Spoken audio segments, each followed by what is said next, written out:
Do I look ugly? You don't, Anna. You look great. Yeah, but I'm gonna be like comfy. Oh, great. Yeah. This is fine because it's gonna be more. Yeah, this is perfect. 'Cause this. Give me the thingy.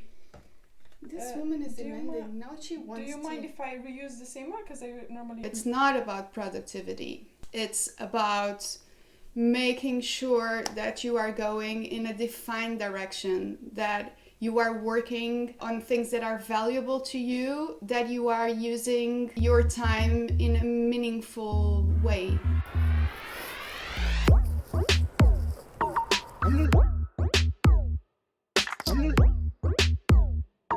I'm just gonna make an intro.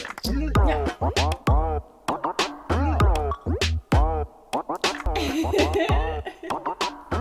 Welcome to your own house, Theo. Yes, it's my own house. It's good to have you here. It's good to have you here. Thank you.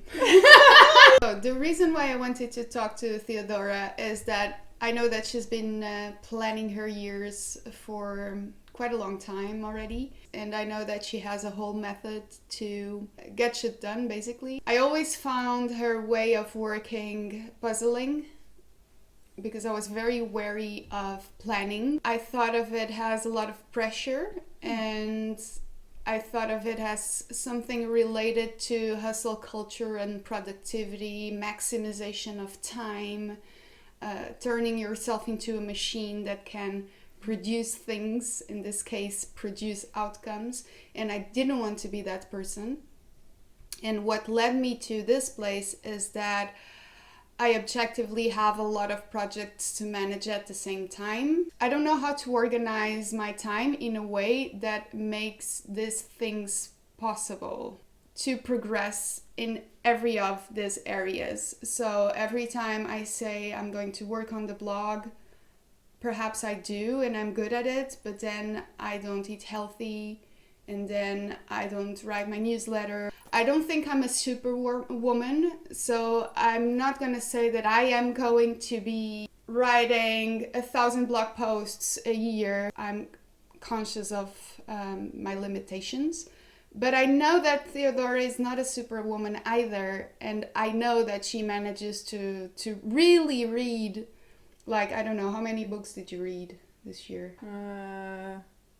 What was it? 40 something books. And I know that she really reads them because we discussed them afterwards. She has a demanding career and she is learning languages at the same time. So I could benefit from this insight and I want to share it with you guys. Thanks, Anna. This idea of having multiple things on your plate, I think that's something that applies to literally everyone in one way or another. And then you kind of go through your life, you have all of these distractions, you have all of these things that happen throughout the year and that completely gets you off track. And the question of how do you stay not just on track with your main directions, but how do you take all of your little focus areas with you throughout the year? That's something that's really tricky, right? Because you can think about it as that's the analogy that came to mind now, is like you have this plate with like a bunch of foods and you want to make sure that you get all of them right within your diet or whatever, and then at least what happens to me often is like I start eating something and then I forget about the rest of the things on the plate, also metaphorically and literally happens to me a lot. You only eat the avocado, you forget about the Brussels sprouts, and you tend to eat exactly. I like Brussels sprouts though, like me that's too. But on that analogy you would tend to go more into the things that you like more because that makes sense, but then the question is that come easier and then how do you bring the other ones with you? What worked for me, at least in previous years, or let me go with what didn't work for me in previous years, was first of all not having a plan. So that's one thing that I now, at least at the end of the previous year and beginning of this one, I was very much like, okay, let's make a plan, but then with the caveat of how do you make this plan as deviation proof as possible, with everything that could happen or not happen, or otherwise said, how do I make this plan as much dependent on my own efforts as possible? I started out at the beginning of the year by doing just that, writing things down. But what happened to me is that I got tired halfway. It was very time consuming, Yeah. so then I didn't finish it. And I need to find a way to not only finish it, and I would like to do it in January. And also, maybe this resource can be useful even if people are starting in June, Yeah. because they are always on time. Yeah, yeah, you can always do, Do 6 this. months, 6 months plans. What is your first suggestion when we tackle this? What do you do first? I think getting a pen and paper and writing down everything you can think about that you want to achieve in the coming year is the first step. So just gather all of the thoughts, all of the, I don't know, tasks, small and big, aspirations. And it really, I think at this point, it really doesn't need to be, you have this like smart goals. Like, it doesn't need to be anything like that. It's just ideas, bullet points, like just Sort of put it all. a brain dump. Yeah, brain dump, exactly. I think that's the first part. And then once you have that, you then start experimenting with, I don't know, reverse scheduling some of the things. That say you have a goal and you have, I don't know, an exam or a specific deadline that you already know when it's going to be. You put that up there and then you kind of play about into all of the things that would need to happen in order to achieve that. How long did it take you to make that plan? Did you not get tired halfway?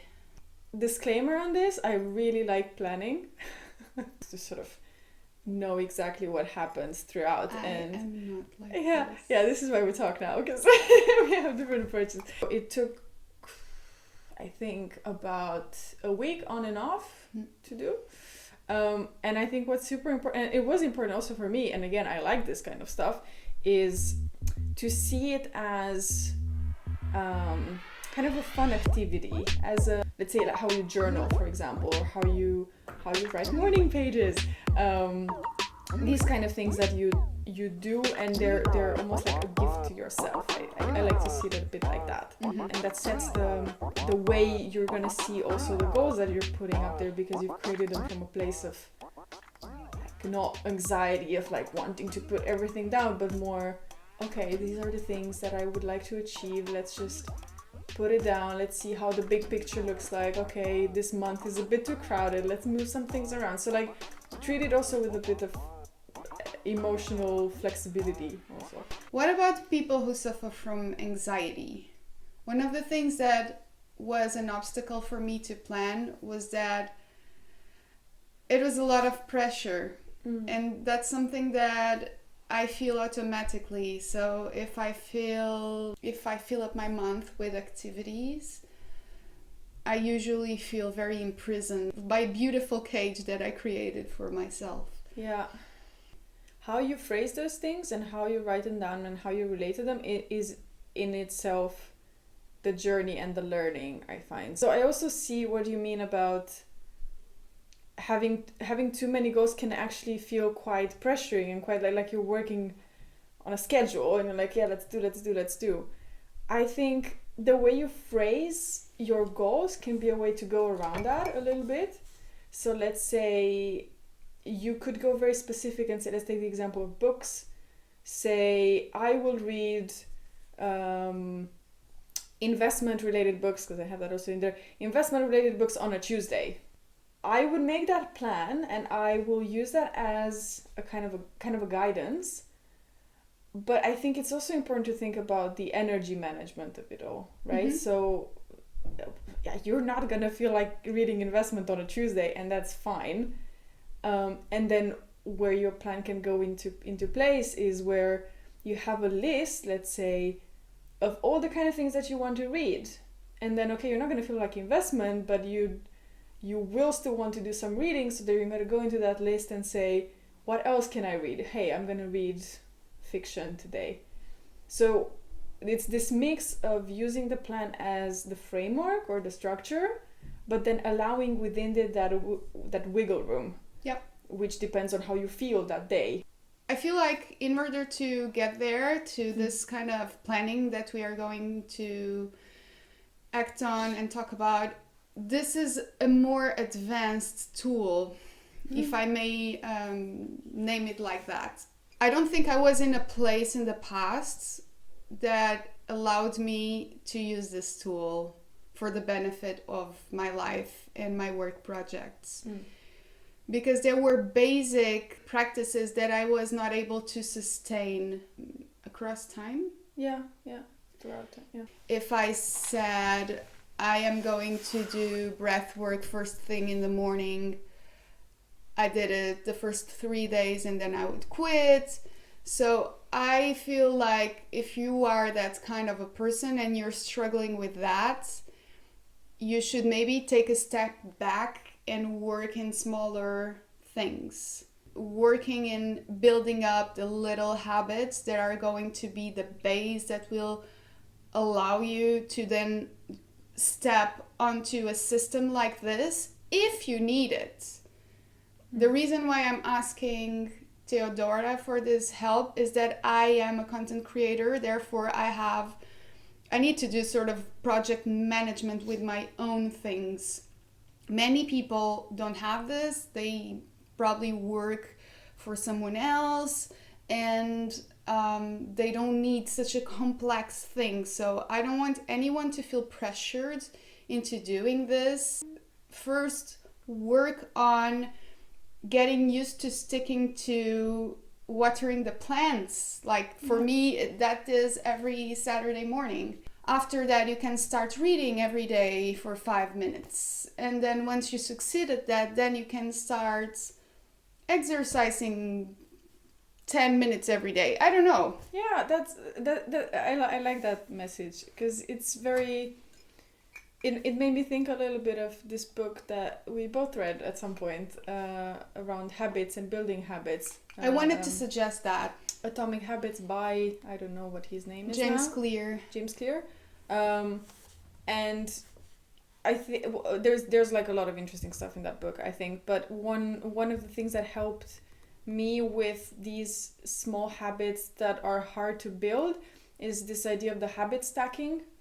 You have already a lot of things that you automatically do in your life, right? Like, I don't know, you wake up and then you go to work and then you brush your teeth and then in reverse order, hopefully. Habit stacking is essentially you add a new habit onto an already established one. And that's quite a nice thing to do that. And it feels, I think, a little bit more natural than some of the other more like firm ways of building habits. The way to build a house is starting by the structure. Exactly. And then you work on getting the cement thicker. Exactly. And then you build whatever you want to build, and that will be different for different people, the same way that no house is kind of the same. For example, one resource I wanted to mention, the Year Compass. And I found that to be quite a gentle way into these kind of things. It's split essentially into two parts, one that looks at the year that has passed and one that looks at the year that's coming. And honestly, there's a lot of reflection work more than goal setting. And I think it can be quite a nice, I think especially for people that struggle with the goal setting part of things, that can be a nice way in. Also with how they're introducing it, it's like, oh, get a cup of tea and sit down and get some nice music and then work through it. Then it becomes a nice experience rather than oh my god, I must achieve this now. The whole idea of analog and digital was interesting, like to ask if you've experimented with one or the other, or prefer one or the other, or yeah. I only do analog, so I only use pen and paper because I don't like machines. But also there's an aspect of grabbing an agenda with your hands that I don't want to replace. That experience, the physical experience, that makes it sort of more tangible. It's like I have more control over how things are going, over the process. Yeah, I think I started from the same place. I was 100% analog. I have a bunch of like bullet journals up there from previous years, and I think they're great for everything to do with reflection and goal setting and everything like that. I couldn't have started on something digital. However, and this is quite recent, I did start to use the calendar on my phone as a way to track things or remind myself of tasks that I have on the paper plan. So for example, the offline weekends, which we both do, now I have a reminder of that, so that I kind of get the prompt to do it, and I've said that that's a recurring thing, and a few other examples like that. I find they work well as support. Do we have an itinerary of how we are going to approach things now? What I was thinking is to kind of take you through the same process that I used for the plan over there. So that's going to be writing down all of the ideas and tasks and things that you were thinking about for this year, really with no kind of processing of any of that. And then I have a few papers here that we can also use to make a little plan, and it's definitely not going to be finished, but I think it's just a nice start to dot a few timelines and a few goals there, and then work from that. What do you think? Excited, and yeah. I need more tea. Yes, let's get more tea. Get yourself a tea for this one. Tea is important for goal setting. We agreed on that. Tea is important. This is 44 minutes, Anna. I need to pee. Peeing all the time? Peeing all the time? Yeah. If you're outside,